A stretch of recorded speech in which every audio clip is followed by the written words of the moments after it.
entender que a vida continua e os estudos também continuam no plano espiritual. Os espíritos sempre vêm trazer essa informação para a gente, né? Nós estamos aqui estudando daqui e vocês estudando daí. Olha que coisa boa, né? A gente chegar lá e continuar podendo frequentar, né, os estudos aqui do Jerônimo. Maravilha. E hoje nós vamos conversar um pouquinho sobre o bom olhar. Quando a gente pensa no bom olhar, tem outro bom olhar que não seja Jesus, né? A gente está se esforçando para ter um bom olhar, mas o guia para a gente, o modelo do bom olhar é Jesus. E aí, como parte do nosso processo, né? Nós que estamos aqui encarnados no planeta de provas e expiações, nós estamos num processo de evolução, de autoconhecimento. A gente precisa se conhecer melhor, né? E devemos nos dedicar, né, a aprofundar um pouquinho o nosso olhar, para a gente poder examinar o teor do nosso olhar. Como que nós temos olhado para os outros? Né? E aí nós vamos buscar hoje, na literatura espírita, alguns exemplos para que a gente possa trazer para a nossa vida e a gente melhore o nosso olhar. Essa é a proposta, né? Humberto de Campos, lá no livro Boa Nova, ele dá para a gente uma dica de como seria o olhar de Jesus. E ele fala que o olhar de Jesus era lúcido e profundo. E o olhar de Jesus, ele desgastava a nossa materialidade. Então, o olhar de Jesus, ele olha dentro. Eu até costumo falar que o olhar de Jesus é semelhante a uma ressonância magnética, né? E ele olha lá dentro, o sentimento, né? E a gente olha na superficialidade. Por isso que a gente, às vezes, né, faz tanto julgamento, aponta tantos dedos para as pessoas. Por quê? A gente só olha naquilo que a gente não conseguiu enxergar. A gente enxerga tão pouco, né? Lá no Mateus, no capítulo 6, ele vai dizer para a gente que a candeia do corpo são os olhos. De sorte que se os teus olhos forem bons, todo o teu corpo terá luz. A candeia é aquele aparelho que a gente coloca, né? Pode ser com lamparina, com vela, com querosene. Hoje em dia não se usa muito, né? Mas antigamente usava muito. E ela deve ficar no alto para iluminar tudo. Deve ter aquela passagem do Evangelho, né? Se a gente colocar a candeia debaixo, ela não vai iluminar. Então, ele convida a gente, Mateus, a lembrar que o nosso corpo é uma candeia. Né? Todo o nosso corpo. E se os teus olhos forem bons, todo o seu corpo será luz. Então, através do nosso olhar, a gente consegue se iluminar. E aí, o Emmanuel, lá no Fonte Viva, ele vai dizer que nossa existência é a candeia viva. É um erro lamentável desperder nossas forças sem proveito para ninguém. Estou convidando a gente, né? Lembrando, Jesus nos diz, vós sois a luz do mundo, né? Todos nós somos plenos de uma luz. A luz, essa chama, que nós só vamos conseguir acendê-la, cada um de nós, pelo nosso esforço. E aí eu até coloquei aqui. Quando a gente coloca uma lâmpada lá no candeeiro, coloca querosene ou vela, existe uma energia que está se gastando ali. Então, para a gente iluminar, a gente também precisa fazer um esforço para fazer com que a nossa luz brilhe. E é difícil, né, para a gente, né? Viver num mundo com tantas dificuldades, fazendo a nossa luz brilhar. Às vezes ela dá aquela, né, aquele brilhinho assim, né? Pouca lapada, e a gente vai caminhando assim. Mas a gente percebe, né, quando você consegue fazer a luz acender um pouquinho em nós. Como é que a gente consegue fazer a luz acender em nós, né? Quando a gente vê o lado bom das coisas, quando a gente ajuda o próximo, quando a gente tem vontade de se transformar uma pessoa melhor. Isso é acender a luz, né? E numa mensagem também do Emmanuel, ele vai dizer que os olhos são patrimônio de todos, mas que nós encontramos, porém, olhos diferentes em todos os lugares. A gente encontra olhos de malícia ainda, né? Olhos de crueldade, olhos de ciúme, olhos de ferir, olhos de registrar males alheios, olhos de frieza. Provavelmente, em algum momento da nossa caminhada, a gente já teve algum olhar disso. Mas, quando a gente começa a buscar o caminho da luz, o Evangelho de Jesus, a gente até, às vezes, tem esse olhar. Mas a gente já identifica que ele não é um bom olhar. Aí a gente faz aquele esforço de modificar, né? Uma das coisas, por exemplo, né? O ciúme, que é algo difícil para a gente controlar, né? Os males alheios também, a gente está sempre olhando, né? As pessoas pelos erros delas. Aí a gente fala, nossa, vamos pensar, mas assim, eu já tenho um conhecimento que me leva a olhar de outra forma, a ver que aquele irmão, ele já tem algumas dificuldades, que eu já encontrei um caminho, né? E sim orar, né? Orar para que os nossos olhos fiquem, se transformem em olhos bons. O Emmanuel também, lá no livro Palavras de Vida Eterna, no capítulo 71, ele nos chama a atenção, dizendo: se aspiras, né, se deseja, no entanto, enobrecer os recursos da visão, ama e ajuda, aprende e perdoa sempre, e guardarás contigo olhos bons, a que se referia ao Cristo de Deus, instalando no próprio Espírito a grande compreensão, suscetível de impulsionar-te a glória da eterna luz. Então, o que ele está falando, né? Se nós, né, queremos trazer nobreza para o nosso olhar, a gente precisa amar, ajudar, aprender, perdoar. Isso me fez lembrar Chico Xavier. Ele tinha um problema na visão, nem por isso ele deixava de olhar, né, a criatura com amor, né, estendendo sempre a mão para ajudar o próximo, né, aprendendo com aquelas dores que chegavam para ele, ele aproveitava para aprender. Né? Então, dizendo para nós, o Emmanuel, nós precisamos modificar o nosso olhar fazendo o bem. O bem vai nos ajudar, né? Sempre. E aí, o Emmanuel também vai dizer para nós que nós estamos na Terra para aprender e progredir espiritualmente, né? E que os grandes problemas que assolam a humanidade, que a gente, tanto tempo, a gente vê tantas dificuldades, né? Agora mesmo nós estamos passando por problemas difíceis, não estamos? Nós acabamos de sair de uma pandemia, tem muita gente fragilizada, então a gente tem que ter esse olhar de carinho, né? Porque alguns já conseguiram se reerguer, outros ainda não.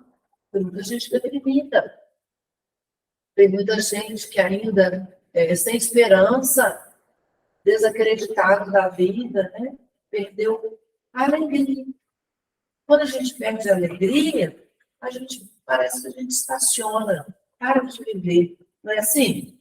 Vocês já perderam a alegria alguma vez? A gente perde, né? Quando acontece uma coisa triste na vida da gente, quando a gente perde um ente querido, a gente fica, né? A gente até brinca com Deus, né? A gente se afasta.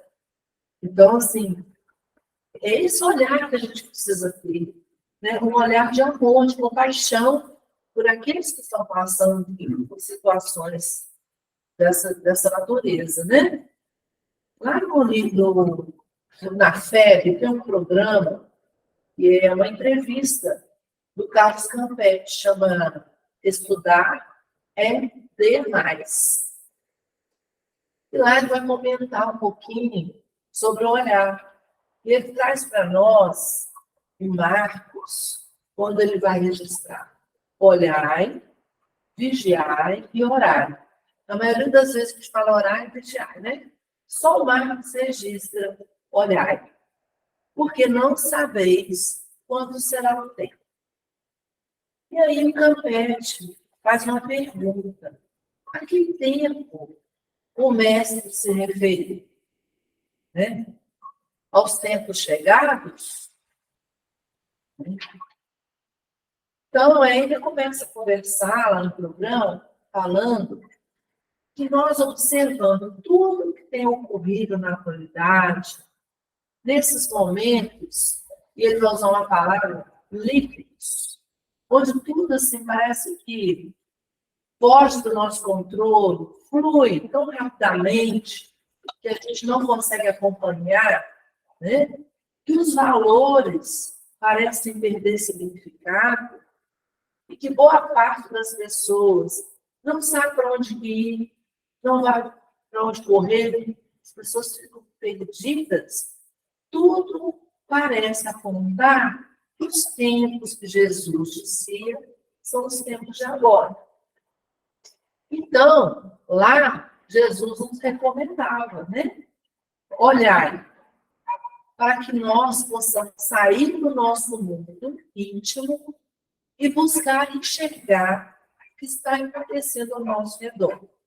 Então, o convite do Campeche no programa é a gente poder sair do nosso mundo, do nosso egoísmo, começar a observar mais a nossa volta, para a gente ter uma visão, ele vai chamar de visão panorâmica, visão além do que estamos vivendo, né? Alcançando todo o possível para que nós possamos perceber a ambiência em torno de nós. E como que nós temos agido em relação ao outro. Quer ver um exemplo muito interessante, que nós espíritas temos que tomar muito cuidado? É quando a gente está na rua e a gente identifica ali, por exemplo, pessoas que estão deitadas, né, no chão, pessoas que estão passando necessidade. E aí, é um momento oportuno para que a gente faça o exercício do olhar.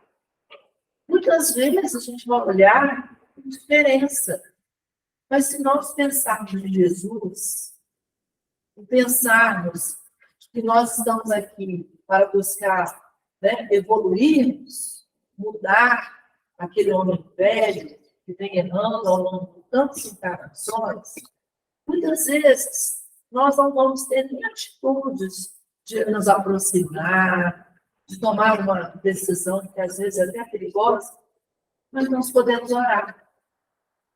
Nós podemos orar.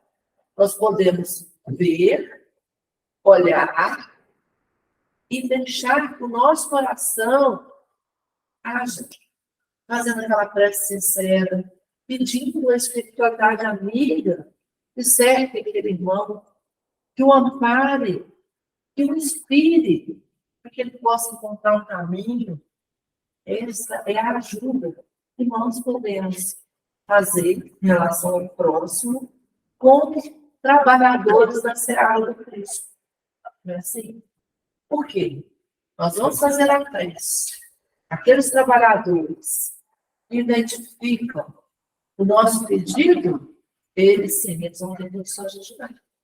Muitas vezes nós não temos condições de ajudar, mas nós podemos prestar esse socorro através da oração. A oração é a melhor coisa que existe para nós, em todos os momentos da nossa vida. Né? No momento que a gente tem que agradecer.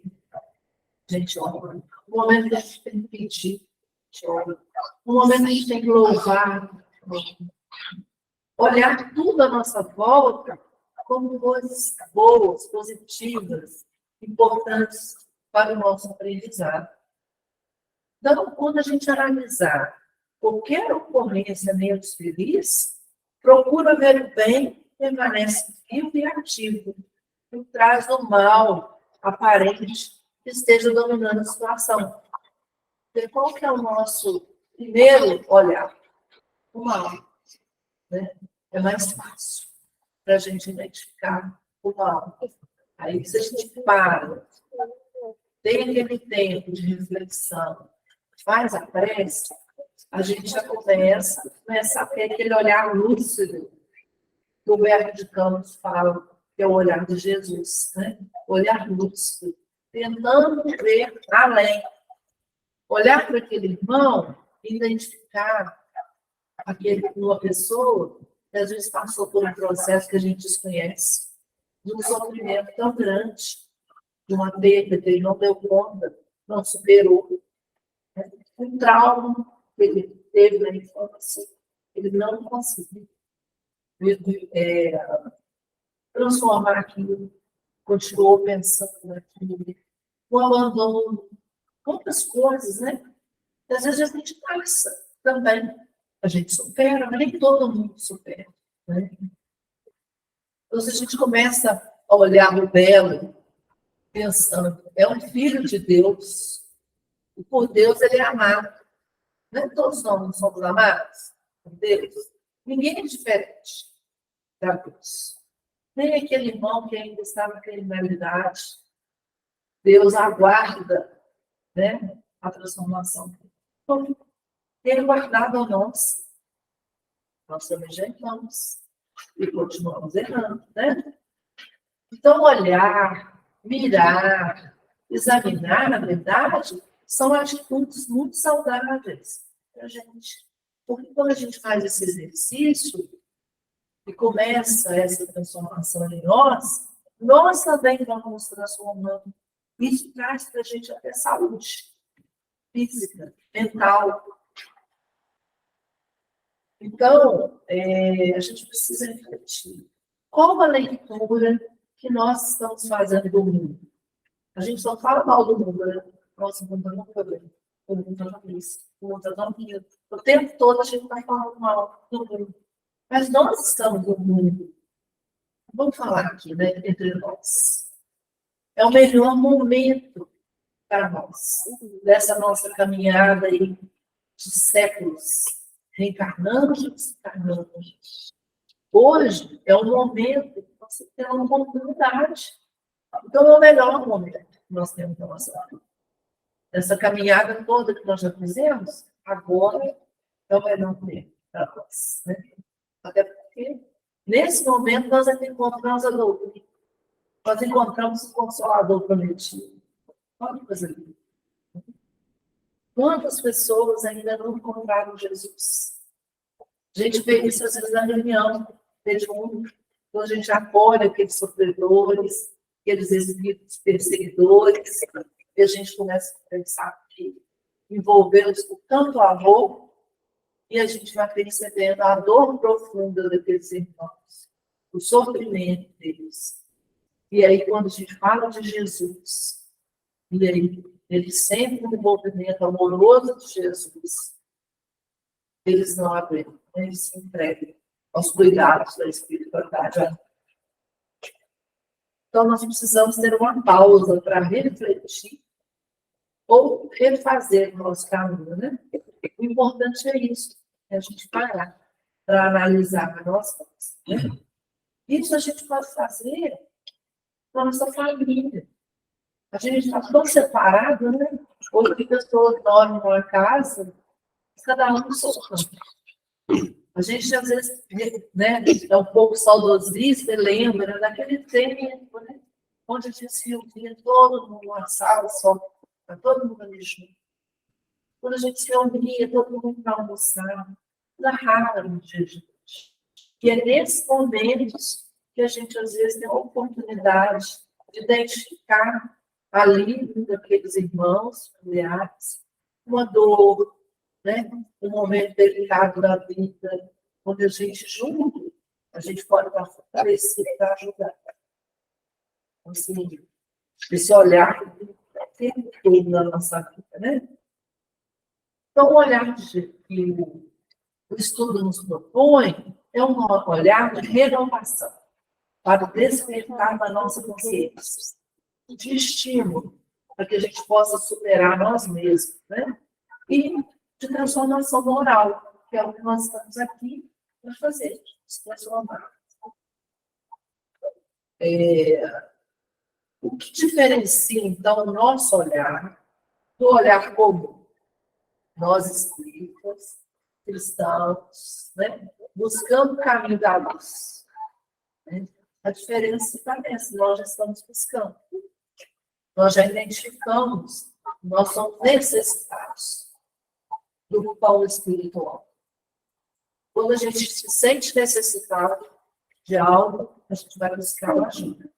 E quando eu não identifico essa necessidade, eu vou caminhando, progressando, caindo, mas um dia eu converso. Né? O mundo não pode ser novo, né? A gente tem que refletir. A gente fala do mundo, a gente fala tanto que o mundo é tão difícil, tudo. O mundo não pode ser novo enquanto não for renovada a nossa visão interior. Então, enquanto não mudar o meu olhar, eu não consigo mudar o mundo. E aí a gente precisa. Porque quando a gente, às vezes, encontra pessoas que já conseguiram fazer algumas mudanças, são pessoas assim, que não se incomodam muito com esses problemas. Né? Elas têm uma confiança, uma fé no futuro, como está registrado lá no Evangelho segundo o Espiritismo, né? A fé no futuro. Se nós não temos fé no futuro, a gente não acredita. E aí o Emmanuel nos orienta para que a gente esqueça nossa maneira pessoal de viver para ver como Cristo vê. Nos renovando as oportunidades de serviço e consolação, no curso de cada hora. Porque no mundo qual a Terra, em que todos somos necessitados, é imperioso acreditar como crer o Senhor. Então, nós precisamos mudar nossa mente para que a gente consiga começar a ver como Jesus veio, o nosso modelo e guia. Eu lembrei de um episódio que aconteceu no final do ano, no Natal. Eu tenho 2 netinhos, uns 5 anos e de 1 aninho. E estávamos lá, nós, reunidos, quando de repente, eu de 5 anos, falei assim: vovó, olha o brilho do olhar do João. Ele tem um brilho do olhar de Deus. Deus. Ela contou um trechinho de uma historinha e disse o seguinte: Deus tem tanto nome diferente e, para facilitar, decidiu morar no brilho dos olhos da gente. E aí, o que ela identificou? O neném, né? O neném, ele tem um olhar puro. O olhar dele brilha. E ela falou: olha, vovó, o olhar do João tem um brilho de Deus. Então, para a gente ter o brilho que Jesus nos convida, nós precisamos estar com o nosso coração com essa pureza, esse olhar da criança, que olha a beleza, não olha o lado negativo. Ela falou assim: olha como ele olha com o olhar brilhante. Eu achei que eu menina, depois que conversar com meu filho, ele falou que era um livro. Eles tinham um livro para ela, falando do olhar de Deus. Né? Então, vamos caminhar para um livro que chama Viajou, lá no capítulo 8, quem tiver e quiser ler a mensagem, que é do Emmanuel também.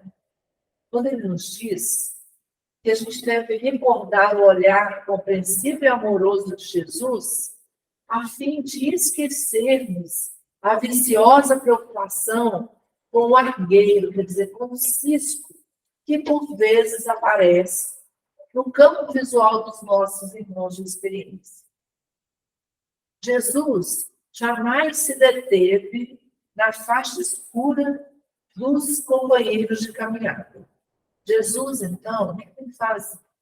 Ele nunca olhava pelo negativo. Ele sempre olhava pelo olhar de entender que aquele Filho de Deus, ele teria um caminho, que seria o caminho da luz, como todos nós, né? Como ele olha dentro do ser, ele enxerga o potencial da criatura. Todos nós temos potencial, né? Como Filho de Deus. E aí a gente entende que nós todos temos um caminho, onde nós vamos alcançar, que é a angelitude. Jesus sabia disso e jamais identificava só o negativo, né? E às vezes, quantas vezes nos perguntamos como seria o olhar de Jesus? Vocês já tentaram identificar o olhar de Jesus? Eu às vezes faço isso. Eu fico assim, refletindo, e tento me reportar aquele momento lá na Galileia, onde aqueles irmãos sofredores que buscavam Jesus onde ele estivesse. A gente já imaginou o sacrifício que era a caminhada daqueles irmãos cegos, coxos, paralíticos, idosos, crianças, buscando Jesus? Eles não tinham muitos recursos, não tinha cadeira de mundo. Pegaram, eles uma coisa muito precária, e eles iam ao encontro de Jesus. Imagina a sede, o desejo de conseguir a cura, de obter a cura.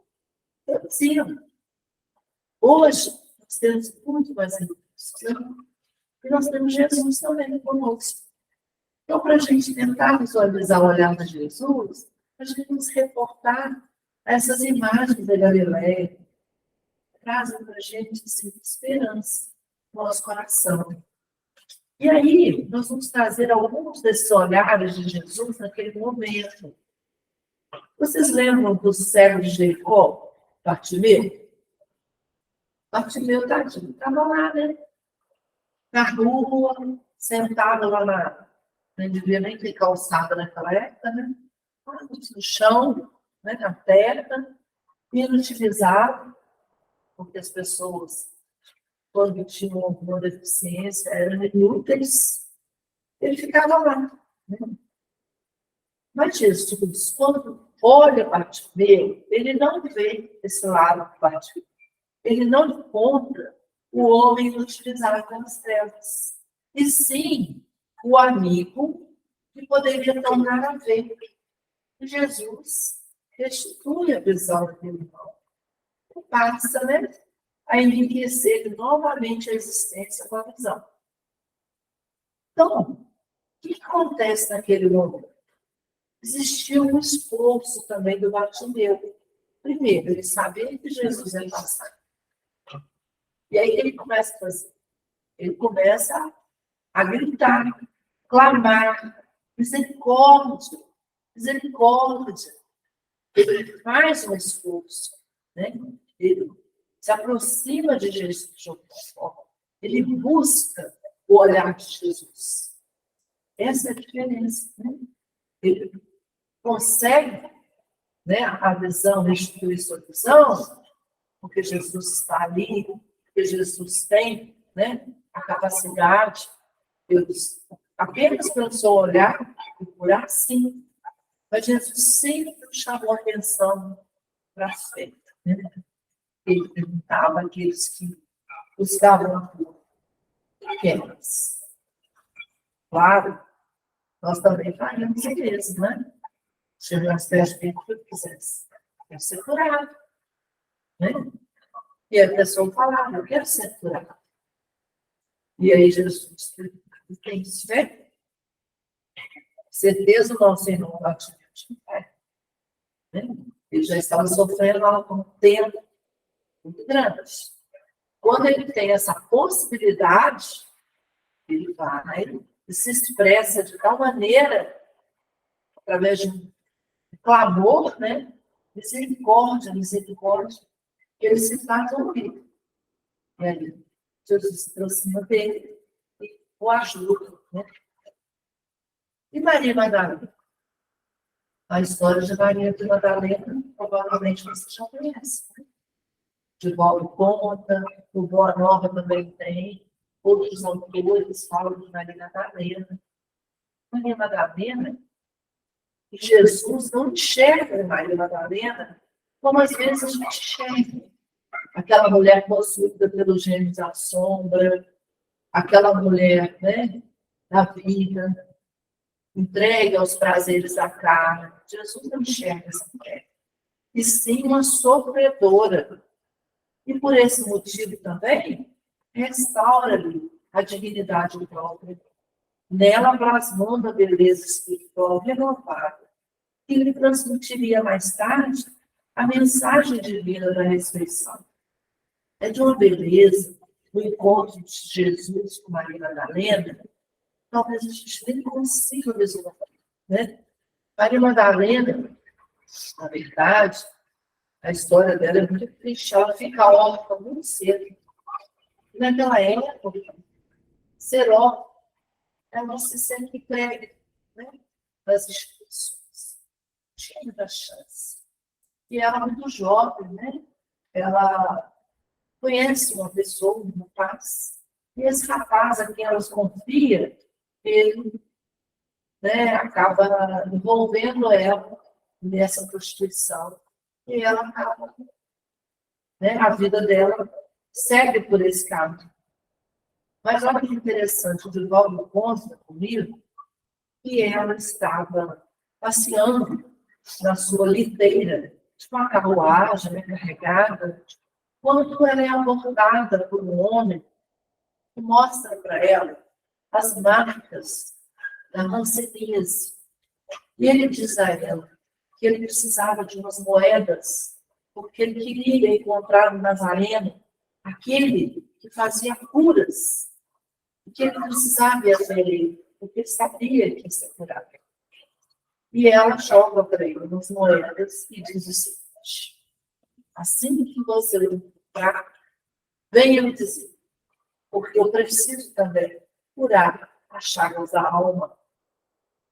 E conta de Valdo nesse livro que ela recebe esse senhor numa noite onde ela estava sofrendo esses processos obsessivos, e ele vai lá, mostra para ela, novamente, abre a camisa e mostra que ele já não tinha mais as marcas da doença.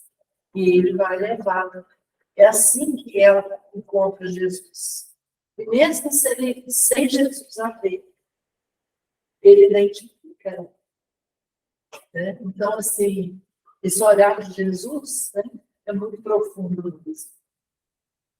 Então, a gente vê que, no final, né, Maria Madalena segue Jesus e ela se transforma na trabalhadora da mensagem de Deus. É muito bonito quando ela se sente sozinha e ela vê aproximar da cidade aqueles mancenianos buscando Jesus para obterem a cura, e aí ela fala: já não está mais isso. E eles voltam, né, pela praia, e quando ela observa eles indo embora, ela fala assim, olha para um lado, olha para o outro, se vê tão sozinha, e ela corre e os acompanha e vai morar com eles, sabe? Vários leprosos. E lá, provavelmente, ela vai resgatar muito desse momento, né? Que ela viveu nessa vida, né? Difícil. E Zaqueu, né? Jesus também vai lançar um olhar em Zaqueu. Zaqueu vai, sobe lá na árvore para ver Jesus passar. Mas Jesus vê Zaqueu antes de identificar, né? Não identifica também em Zaqueu o expoente da usura ou da apropriação indébita, e sim o missionário do progresso, enganado pelos desvarios da posse.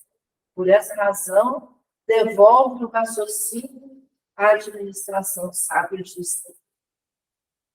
Então, Jesus olha para Zaqueu, como olha para nós, como uma ovelha perdida, que quer se salvar, quer reparar suas faltas, quer seguir. É o despertar para a verdadeira vida. E essa etapa da nossa vida é muito bonita, quando a gente desperta, né, a verdadeira vida. E Simão Pedro também, né, aquele momento tão delicado da negação. Jesus não se refere ao cooperador enfraquecido, mas sim ao aprendiz e vigilante. E aí tem uma passagem também lá no livro Boa Nova, Jesus já sabia de tudo isso que ia acontecer, né? E Pedro, muito indignado com a perseguição de Jesus, vai falar com Jesus, né?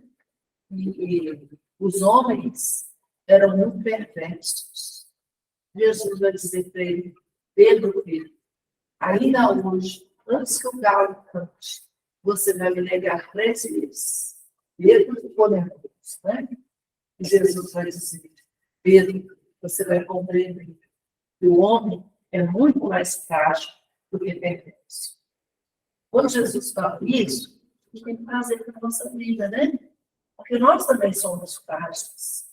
Quando eu li essa passagem, eu pensei assim, Jesus identifica nós como um biscoito, aquela, né, delicadeza que qualquer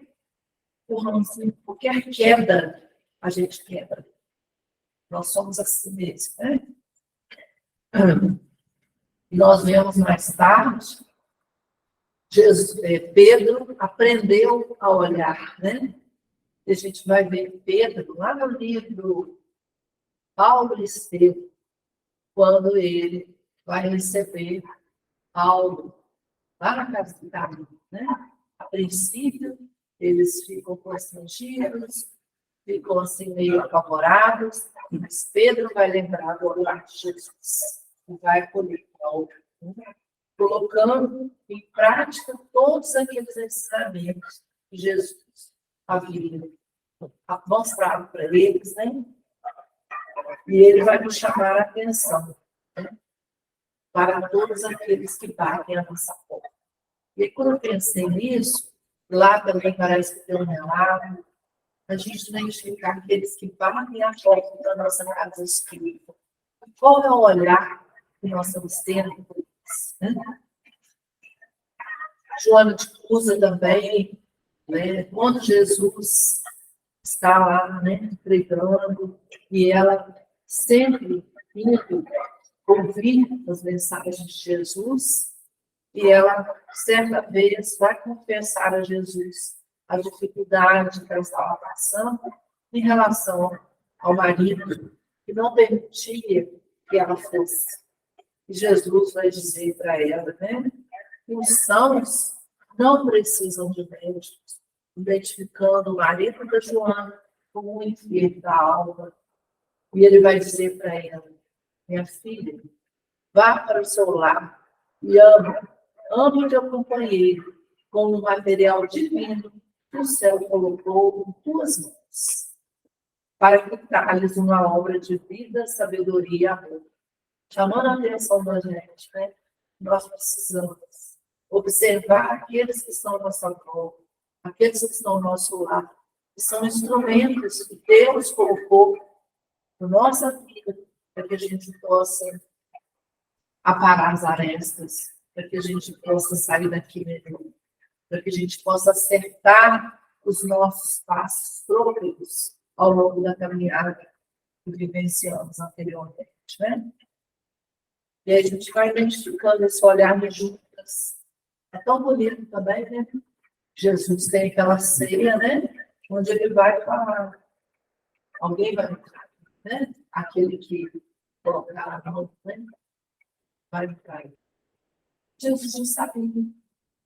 E nós, né, às vezes, muitos de nós ainda hoje não compreendemos esse espírito, que naquele momento era Judas, hoje já é o espírito de Judas. já iluminou, né? Já acendeu a candeia. E alguns ainda amam Judas. Né? Então, Jesus não surpreende discípulo ingrato, mas sim um colaborador traído pela própria ilusão. Ele identifica ali Judas como uma pessoa que foi iludida. E, embora sabendo fascinado pelas honrarias terrestres, sacrifica-se até o fim, aceitando a flagelação e a morte, para doar o amor e o perdão. Quer dizer, Jesus aceita, né, aquela condenação e segue a caminhada, né, nos ajudando para que a gente possa, ao ver toda essa caminhada do Cristo, trazer para a nossa vida, olhar o amor de Jesus para conosco. Né? E tem uma passagem também no livro da Cameira Rodrigues, não esqueci qual que é agora, que Jesus, antes de aparecer para Maria Madalena, ele vai até as fundas, onde se encontrava Judas, se debatendo no sofrimento. Jesus se aproxima dele, se faz ali, né, aquela vibração, amenizando aquele sofrimento, fala algo muito importante. Judas, sou eu, confia e espera. Olha a beleza, né? Judas acalmando, Jesus acalmando Judas, mostrando para ele que ele teve oportunidades à frente. Aquele momento de sofrimento ali ia passar, né? Trazendo para a nossa reflexão da nossa vida. Então, o Emmanuel vai dizer que nós devemos buscar o olhar de Jesus para os nossos olhos. E a crítica será definitivamente banida do mundo de nossas consciências. A gente vai notando essas tendências ainda que nós trazemos em nós. Né? E quando nós tivermos esse entendimento, nós também teremos o discernimento de olhar cada companheiro do caminho, mesmo naqueles mais inquietantes, que ainda praticam mal, que ainda estão, né, prejudicando as pessoas, como um irmão nosso, necessitado, antes de tudo, do nosso auxílio, de nossa compaixão. Por isso que a gente falou lá atrás sobre a oração, né, para esses irmãos, porque é a forma que nós temos para ajudá-los. Mas é agora, gente. Estamos aqui nessa casa, abençoados, amparados pela espiritualidade bondosa e amorosa, fortalecidos, né? Porque nós sabemos que no momento que nós estamos aqui, nós estamos sendo ajudados. Nesse momento, vamos imaginar, qual seria o olhar de Jesus para cada um de nós? Vamos pensar nisso. E pensando nesse olhar de Jesus, penetrando o nosso coração, olhando para os nossos irmãos que estão em casa, né, que estão participando dessa reunião, dessa reflexão. Vamos pensar, qual seria o olhar de Jesus? Vamos trazer o olhar de Jesus para aquelas dificuldades que nós temos, né? Dificuldade que nós temos de perdoar. Ou então vamos trazer o olhar de Jesus para aquela dor que nós estamos sentindo, dor física, para a dor moral, né? Para aquela dificuldade de solucionar um problema difícil, para aquela mágoa, então nos prejudica. Então, vamos pedir a Jesus, né, para que Ele possa aliviar todas as nossas dificuldades. Porque é Jesus que fala para nós, né? Todas as vezes que a gente tivesse algum sofrimento, algum problema, Ele vai nos dizer: eu sou o bom pastor, estabelecido convosco. Vinde a mim, todos vós que estáis cansados e oprimidos, e eu vos aliviarei.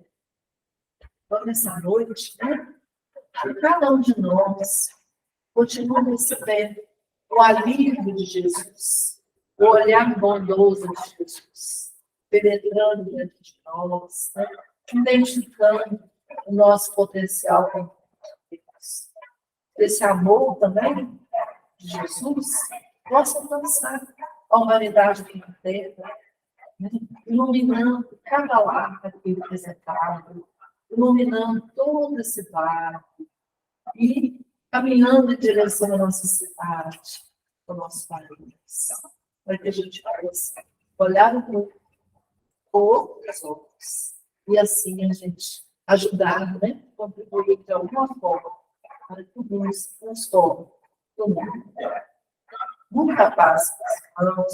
Muito obrigada pelo carinho de vocês, por vocês que estão em casa. Jesus nos abençoe.